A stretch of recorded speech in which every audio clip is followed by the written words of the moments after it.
Professor Anilkumar, ഇന്ന് ഒവൈസിയുടെ വാക്കുകൾ അങ്ങേയറ്റം മൂർച്ച പാകിസ്ഥാനെതിരെ അതിനിശിതമായ വിമർശനം ഉയർത്തുകയാണ്. ഒപ്പം ഞെട്ടിപ്പിക്കുന്ന സംഗതികളാണ് അദ്ദേഹം പറഞ്ഞു വെക്കുന്നത്. എങ്ങനെയാണ് ഒവൈസിയുടെ വാക്കുകളെ നമ്മൾ കാണേണ്ടത്? ഏറ്റവും പ്രധാനപ്പെട്ട രണ്ട് വാർത്തകളാണ് ഇന്ന് ഇതുമായി ബന്ധപ്പെട്ട് വന്നിട്ടുള്ളത്. ഒന്ന്, ഷെയ്ഖ് ഹസീനയുമായി ബന്ധപ്പെട്ട് നേരത്തെ തന്നെ പറഞ്ഞിട്ടുണ്ട്, അവരെ പുറത്താക്കിയതിന് പിന്നിൽ അന്നേ ഭാരതം ഉന്നയിച്ചതാണ്. ധാരാളം ടെററിസ്റ്റ് ഗ്രൂപ്പുകൾ ഇതിൻ്റെ പിന്നിൽ പ്രവർത്തിച്ചിട്ടുണ്ട്, വിദേശ ശക്തികൾ പ്രവർത്തിച്ചിട്ടുണ്ട് എന്ന് വളരെ കൃത്യമായി പറഞ്ഞിരുന്നു. മാത്രമല്ല, അന്ന് മുതൽ തന്നെ നമ്മൾ പറയുന്നുണ്ട്, പാകിസ്ഥാൻ ബേസ്ഡ് ആയിട്ടുള്ള ഭീകര സംഘടനകൾ പലതും ഇതിനകത്ത് ഉൾപ്പെട്ടിട്ടുണ്ട് എന്ന് നമ്മൾ കൃത്യമായി പറയുകയും ചെയ്തു. ഇപ്പോൾ ഒവൈസി കൂടുതൽ ശക്തമായി നമ്മൾ ഈ വിദേശ സംഘങ്ങളെ അയച്ചപ്പോൾ അതിനകത്തെ പ്രധാനപ്പെട്ട ഒരു സംഘത്തെ നയിക്കുകയാണ് ഒവൈസി. അദ്ദേഹം കൃത്യമായി ലോകരാഷ്ട്രങ്ങളോട് പറയുന്നു, പാകിസ്ഥാൻ, ഇപ്പോൾ സുമിത് ഗാംഗുലിയെ പോലെയുള്ള എഴുത്തുകാർ നേരത്തെ തന്നെ പറഞ്ഞിട്ടുണ്ട്, പാകിസ്ഥാൻ എന്ന് പറയുന്നത് ഒരു ടെററിസ്റ്റ് പ്രൊഡക്ഷൻ ഫാക്ടറി എന്നാണ് വിശേഷിപ്പിച്ചിട്ടുള്ളത്. ഭീകരവാദത്തെ ഉണ്ടാക്കുന്നൊരു ഫാക്ടറിയാണ് പാകിസ്ഥാൻ. കാരണം ലോകത്തെയുള്ള എല്ലാ ഭീകരവാദത്തിൻ്റെയും അടിസ്ഥാനം നമ്മൾ ഇങ്ങനെ അന്വേഷിച്ച് പോവുകയാണെങ്കിൽ ഈ ഭീകരവാദികളുടെയൊക്കെ സുഖവാസ കേന്ദ്രം എന്ന് നമ്മൾ വിളിക്കുന്നത് ശരിയാണ്. കാരണം ഇവിടെ ഒവൈസി പറഞ്ഞതുപോലെ ലോകത്ത് മിക്ക രാജ്യങ്ങളും UN ഉൾപ്പെടെ ബ്ലോക്ക് ചെയ്തിട്ടുള്ള പല ഭീകരവാദികളും പാകിസ്ഥാനിൽ ഇപ്പോഴും സുഖമായി താമസിക്കുന്നു. അവരവിടെ പല പരിപാടികളിലും പങ്കെടുക്കുന്നു. നമ്മൾ ഏറ്റവും അത്ഭുതപ്പെടുത്തിയ ഒരു കാര്യം, പാകിസ്ഥാനി പൗരന്മാരെ നഷ്ടപ്പെട്ടാലും പാകിസ്ഥാന് പ്രശ്നമല്ല. അവരാരെങ്കിലും മരിച്ചുപോയാലോ അവർ കൊല്ലപ്പെട്ടാലോ അവരുടെ ഭൗതിക ശരീരം മറവ് ചെയ്യുന്നതിനോ ഒന്നും താല്പര്യമില്ലാത്ത പാകിസ്ഥാന്, പക്ഷേ ഭീകരവാദികൾ മരിച്ചു കഴിഞ്ഞാൽ ഔദ്യോഗിക ബഹുമതികളടക്കം നൽകി ആദരിച്ച് അവരെ പറഞ്ഞയക്കുന്ന ഒരു രാഷ്ട്രമായി പാകിസ്ഥാൻ അമ്പെ അധപതിച്ചിരിക്കുന്നു എന്നുള്ളതാണ്. ഇത് നമ്മൾ പല പ്രാവശ്യം കണ്ടതാണ്.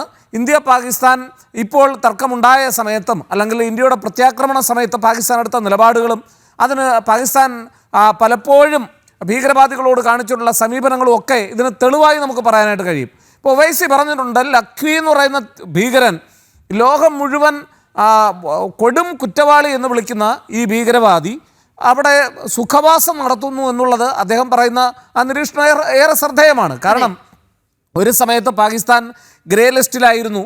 അതുകൊണ്ട് തന്നെ പാകിസ്ഥാന് പല സഹായങ്ങളും ലഭിച്ചിരുന്നില്ല, അന്തർദേശീയ സഹായങ്ങൾ.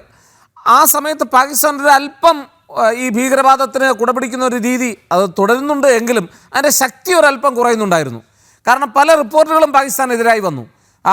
പാകിസ്ഥാനിൽ തന്നെ പ്രധാനമന്ത്രി പലപ്പോഴും പാകിസ്ഥാൻ്റെ പാർലമെൻറ്റിൽ ചെന്ന് പറഞ്ഞു, നമ്മൾക്ക് കിട്ടിയ അമേരിക്കയിൽ ഉൾപ്പെടെ കിട്ടിയ സഹായങ്ങൾ നമ്മൾ പലപ്പോഴും വഴിതിരിച്ച് വിട്ട് മറ്റു പല ആവശ്യങ്ങൾക്ക് ഉപയോഗിച്ചിട്ടുണ്ടെന്നുള്ള പ്രസ്താവനകൾ നടത്തിയിട്ടുണ്ട്. മാത്രമല്ല, അമേരിക്കയിൽ അവിടുത്തെ യുണൈറ്റഡ് സ്റ്റേറ്റ്സിൻ്റെ സെക്യൂരിറ്റി റിവ്യൂ കമ്മീഷൻ അവിടെ പലപ്പോഴും റിപ്പോർട്ടുകൾ സബ്മിറ്റ് ചെയ്തിട്ടുണ്ട്. അതായത് പാകിസ്ഥാന് കൊടുത്തിട്ടുള്ള ധനസഹായം പലപ്പോഴും ആ കൊടുത്ത ആവശ്യങ്ങൾക്ക് വേണ്ടിയല്ല അവർ ഉപയോഗിക്കുന്നത് എന്നത് സംബന്ധിച്ചുള്ള റിപ്പോർട്ടുകൾ അവരവിടെ പ്രസൻറ്റ് ചെയ്തിട്ടുണ്ട്. ഇതൊക്കെ പലപ്പോഴും പാകിസ്ഥാനെ സമ്മർദ്ദത്തിലാക്കിയിരുന്നു എങ്കിലും ഈ അടുത്ത കാലത്തായി വീണ്ടും പാകിസ്ഥാൻ അതിൽ നിന്ന് ആ ഗ്രേ ലിസ്റ്റിൽ നിന്ന് മാറിയതോടുകൂടി വളരെ കൂടുതൽ ശക്തിയോടുകൂടി ഇപ്പോൾ കിട്ടുന്ന IMFൻ്റെ സഹായം അവർക്ക് ലഭിച്ചപ്പോൾ തന്നെ ഇന്ത്യ ശക്തമായി എതിർത്തതാണ്. പക്ഷേ പാകിസ്ഥാൻ ആ ഗ്രേ ലിസ്റ്റിൽ നിന്ന് മാറിയതുകൊണ്ട് പാകിസ്ഥാൻ പറഞ്ഞിട്ടുള്ള കണ്ടീഷൻസൊക്കെ പാലിച്ചത് കൊണ്ടാണ് തങ്ങൾ കൊടുക്കുന്നതെന്ന് IMFൻ്റെ വാദം അംഗീകരിച്ചാൽ പോലും ഇത് വളരെ വലിയ അപകടമാകുന്ന ഒരു തരത്തിൽ മാറുന്നു എന്നുള്ളതാണ്. ഇടയ്ക്ക് വെച്ച് ബംഗ്ലാദേശും പാകിസ്ഥാനും തമ്മിൽ അടുക്കുന്നതായിട്ടുള്ള ചില സൂചനകളൊക്കെ വന്നത് അത് വേറൊരു അർത്ഥത്തിലാണ്.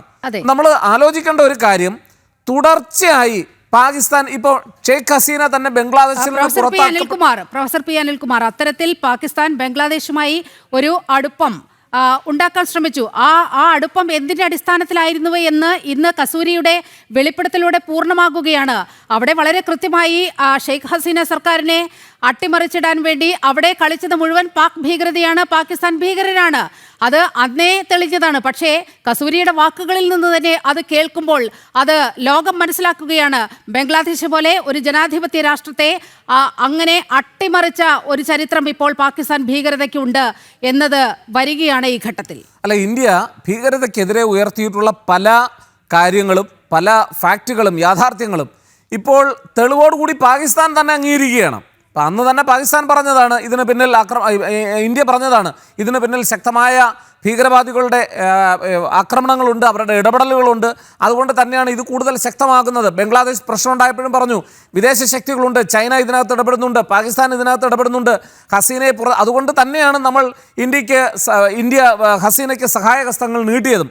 കാരണം അവിടെ പലപ്പോഴും ഉന്നയിച്ച ആവശ്യങ്ങൾ, ഇപ്പോൾ ഉദാഹരണത്തിന് ആദ്യം ഈ മൂവ്മെൻ്റ് ഉണ്ടാകുന്നത് അല്ലെങ്കിൽ ബംഗ്ലാദേശിൽ ഷെയ്ഖ് ഹസീനയെ പുറത്താക്കുവാനുള്ള മുന്നേറ്റങ്ങളൊക്കെ വിദ്യാർത്ഥി പ്രക്ഷോഭത്തിൻ്റെ രൂപത്തിലൊക്കെ വന്നപ്പോൾ അവർ പലപ്പോഴും വിദ്യാർത്ഥികൾ ഉന്നയിച്ച ആവശ്യങ്ങൾ അംഗീകരിച്ചു എന്നുള്ളതാണ്. അധികം വൈകാതെ തന്നെ ഷെയ്ഖ് ഹസീന അപകടം മണത്തുകൊണ്ട് അവരിതൊക്കെ അംഗീകരിച്ചു. പക്ഷേ എന്നിട്ടും അവർ പറഞ്ഞ ഒരു ടേംസിലും അല്ലെങ്കിൽ അവരുടെ ആവശ്യങ്ങൾ ഓരോന്നും ഷെയ്ഖ് ഹസീന അംഗീകരിച്ചിട്ടും അതൊന്നും മതിയാകാതെ അത് കൂടുതൽ തീവ്രവാദ സ്വഭാവമുള്ള നിലപാടിലേക്ക് പോകുന്നു.